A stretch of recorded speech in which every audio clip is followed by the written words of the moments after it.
شمائلہ نے کبھی computer engineer بننے کا خواب دیکھا تھا، لیکن اس کے بجائے 16 برس کی یہ روشن آنکھوں والی پاکستانی لڑکی کو دھوکے سے متحدہ عرب امارات میں جسم فروشی کے دھندے میں دھکیل دیا گیا۔ اس کے لیے جنسی زیادتی، تشدد اور ظلم و ستم پر مبنی 4 برس طویل ایک ڈراؤنا خواب شروع ہو گیا۔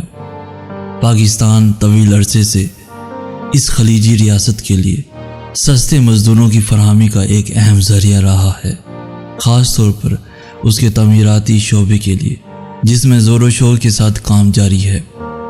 لیکن انسانی حقوق کے لیے کام کرنے والوں اور حکام کا کہنا ہے کہ اس کے ساتھ سینکڑوں نوجوان پاکستانی خواتین کو بھی ہر سال دبئی کے نائٹ کلبوں اور جسم فروشوں کے اڈوں میں جنسی تجارت کی فراہمی کے لیے اسمگل کر دیا جاتا ہے۔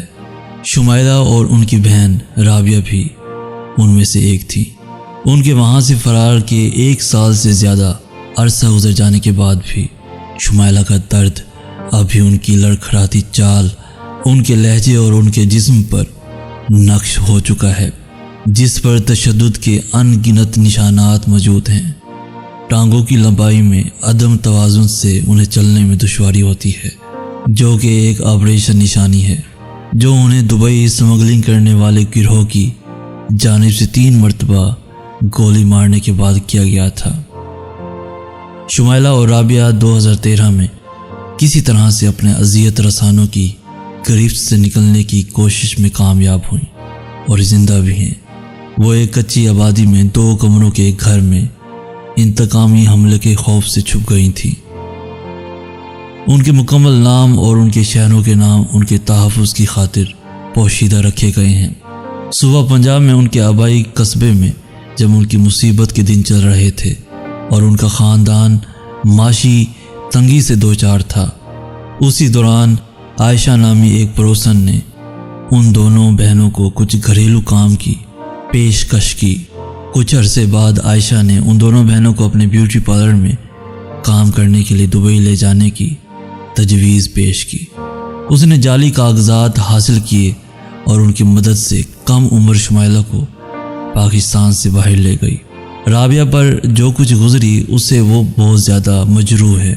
وہ اپنی کربناک آزمائش کو مشکل ہی بیان کر سکے۔ اپنے آنسوؤں کو ضبط کرتے ہوئے شمائلہ نے ان خوفناک واقعات کا انکشاف کیا جو دبئی میں ان کا انتظار کر رہے تھے۔ شمائلہ نے بتایا، عائشہ ہمیں ایئرپورٹ کے واش روم کی طرف لے گئی اور ہمیں بتایا کہ اس کے گاہکوں کے لیے ہم سے جنسی خدمات لی جائیں گی۔ ہم نے رونا شروع کر دیا تو اس نے ہمیں بتایا کہ ہم نے جعلی کاغذات پر سفر کیا ہے اور اگر ہم نے کچھ بھی کہا تو ہمیں پولیس کے حوالے کر دیا جائے گا۔ جب انہیں متبادل کوئی صورت دکھائی نہ دی تو دونوں بہنیں یہ سوچتے ہوئے عائشہ کے ساتھ چلی گئیں کہ وہ گاہکوں کے ساتھ جنسی تعلق سے بچنے کی پوری کوشش کریں گی۔ شمائلہ نے کہا، پہلی مرتبہ وہ خود بھی کمرے میں موجود تھی اور اس نے گاہکوں کی خواہش کی تسکین کے لیے ہمیں مجبور کیا۔ اس کے سامنے اور اس کی مدد کے ذریعے ہمارے ساتھ جنسی زیادتی کی گئی۔ بعد میں عائشہ نے اپنے گاہکوں سے کہا کہ وہ اس کے نمبر پر کال کر کے اپنے موبائل فون ساتھ رکھیں تاکہ اس دوران کیا ہو رہا ہے وہ سنتی رہے۔ شمائلہ نے کہا، ہم نے جب ریپ کے دوران گاہکوں سے تعاون کرنے سے انکار کیا تو اس نے ہمیں تشدد کا نشانہ بنایا۔ اس نے ہمیں بتایا کہ کمرے کے اندر جو کچھ بھی ہوتا ہے وہ اس سے اچھی طرح واقف ہے۔ یہ عورت انہیں باہر جانے یا ایک دوسرے کے ساتھ آزادانہ بات کرنے کی اجازت نہیں دیتی تھی۔ انہوں نے پاکستان میں اپنے گھر والوں کے ساتھ کبھی کبھاری فون پر بات ہوئی اور انہیں دھمکی دی جاتی تھی کہ ان سے یہاں کے بارے میں کوئی بات نہ کی جائے۔ شمائلہ نے کہا، وہ ہم میں سے ایک کو پکڑ لیتی تھی اور دوسری بہن سے کہتی تھی کہ اپنے والدین سے بات کرو، ساتھ ہی دھمکی دیتی تھی کہ اگر جسم فروشی کے اس اڈے کے بارے میں کوئی انکشاف کیا تو وہ ہمیں قتل کر دے گی۔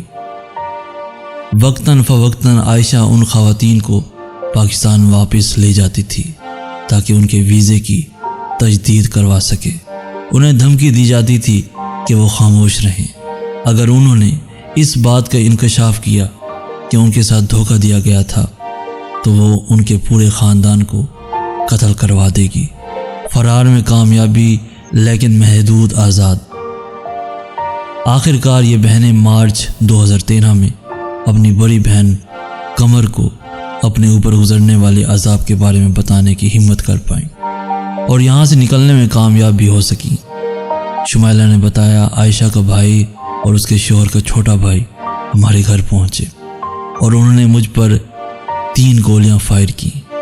اس عورت نے پولیس اہلکار کو ہسپتال بھیجا جس نے مجھے ہراساں کیا اور مجھ سے کہا کہ اس کے باوجود کہ میری ٹانگ میں سرجری ہوئی تھی میں چلنا شروع کر دوں۔ یہ خاندان ہسپتال سے نکلنے پر مجبور ہو گیا اور روح پوش ہو گیا، اس لیے کہ ان کے پڑوسیوں نے بھی ان کے ساتھ توہین آمیز سلوک کرنا شروع کر دیا تھا۔ شمائلہ کے خاندان نے عدالت سے رابطہ کیا کہ وہ عائشہ اور اس کے شوہر اشفاق کی جانب سے چلائے جانے والے انسانی سمگلنگ کے اس گروہ کو پکڑنے کے لیے کارروائی کرے۔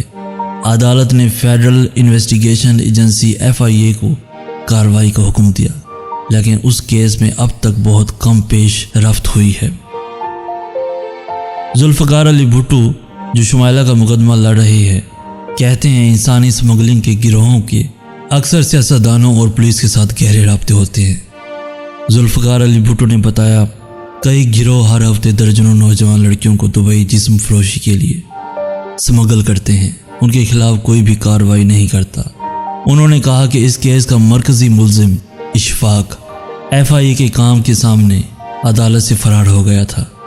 عدالت کی جانب سے اس کی ضمانت منسوخ کیے جانے کے باوجود انہوں نے اس کو گرفتار نہیں کیا۔ انسانی سمگلنگ پر امریکی اسٹیٹ ڈپارٹمنٹ کی ایک حالیہ رپورٹ میں کہا گیا ہے کہ متاثرین کو تحفظ کی پیشکش اور کارروائی سے اشارہ ملتا ہے کہ متحدہ عرب امارات کی حکومت جنسی تجارت کے لیے سمگلنگ سے نمٹنے کی بھرپور کوشش کر رہی ہے۔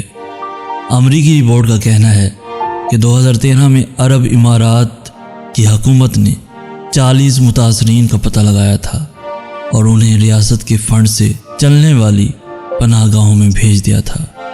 فیصل آباد میں FIA کے ڈپٹی ڈائریکٹر سید شہد حسن نے AFP کو بتایا، یہ درست ہے کہ سینکڑوں لڑکیوں کو بیوٹی پارلرز، میوزک اور ڈانس کلبوں میں کام کرنے کے لیے دبئی لے جایا جا رہا ہے، لیکن اس بات کا کوئی ثبوت نہیں ملا کہ انہیں جسم فروشی کے لیے سمگل کیا گیا تھا۔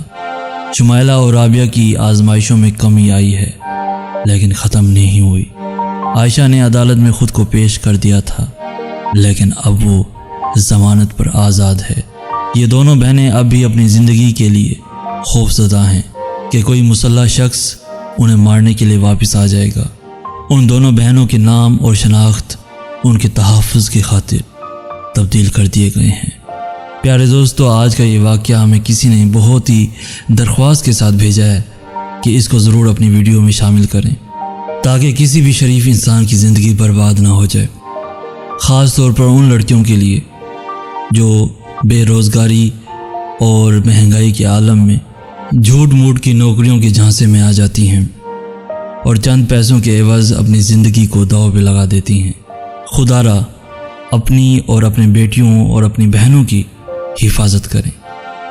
پیارے دوستو، آج کا یہ واقعہ اگر آپ کو پسند آیا ہے تو اس ویڈیو کو لائک بھی لازمی کر دیجئے اور اپنے ان دوستوں کے ساتھ بھی لازمی شیئر کریں جن کی آپ پرواہ کرتے ہیں۔ ایسے ہی سبق آموز کہانیاں، واقعات اور دل تک اثر کرنے والی ویڈیوز کے لیے ہمارا چینل بھی ضرور سبسکرائب کر دیجئے۔ ہمیں کہتے ہیں سید احسن آس۔ ہم ملیں گے نیکسٹ ویڈیو میں، تب تک کے لیے اللہ حافظ۔